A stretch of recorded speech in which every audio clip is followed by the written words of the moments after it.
Des mules sur le sentier du littoral. Une image aussi insolite que sympathique pour les promeneurs. C'est vraiment une surprise. On se demandait pour quelles raisons elles étaient là. Elles ont l'habitude, j'imagine, de faire Oui, déjà.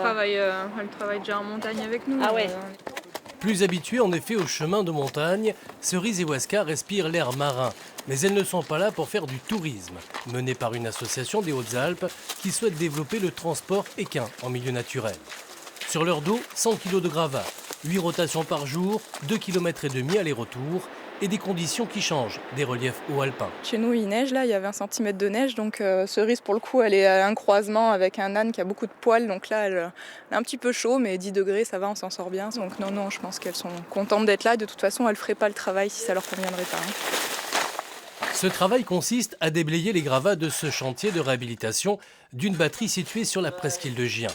L'accès étant impossible pour des engins, l'entreprise aurait pu faire appel à un hélicoptère avec toutes les incertitudes liées aux conditions météo. Elle en a décidé autrement. C'est clairement un choix écologique.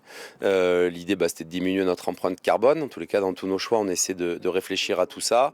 Puis il y a l'aspect praticité aussi, puisque le chemin se prête particulièrement à l'accès en mule. On évite de détériorer le chemin.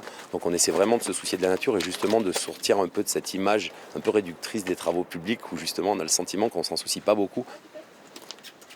Certes, un peu têtues, nos deux mules ont décidé d'aller à leur rythme. Mais à la fin du chantier, elles auront déblayé 8 tonnes de gravats.